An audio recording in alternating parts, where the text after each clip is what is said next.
Hello, this is Greg, and this is part 3 of my first tire change using the Rabacanda street bike tire changer rig. In the first part, I dismounted the tire. That was fantastic. In the second part, I mounted the first bead of the new tire successfully, but I failed at the second bead.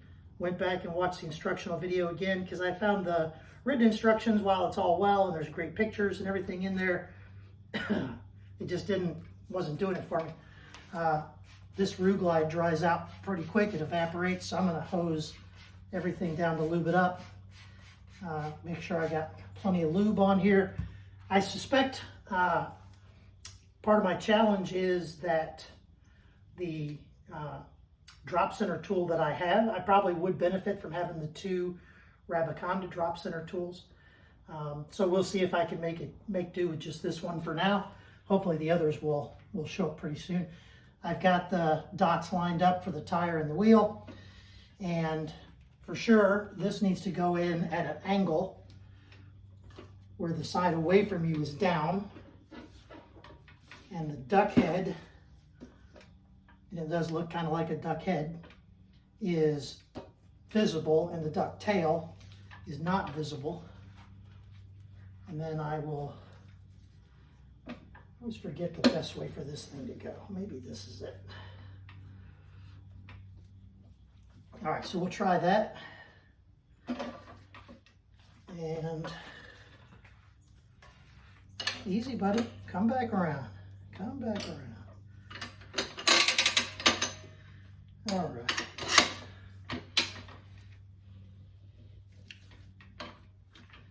Yeah, so the trick is keeping it in the drop center opposite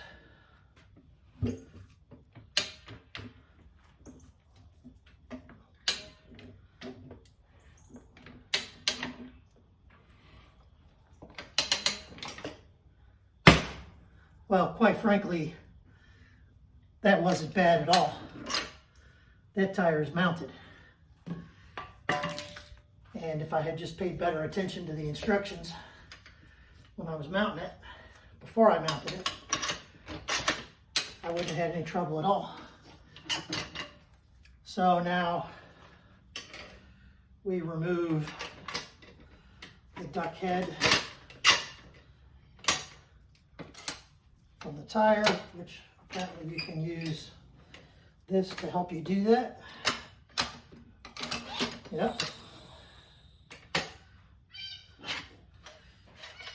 All right, so this tire is changed, and quite frankly, for my first time, I don't feel too bad about that. That seemed like it went fairly well. So I'm going to air this up and balance it and mount it, and can't wait to go out for a ride. Thanks to everyone who watches, and I hope you have a wonderful day.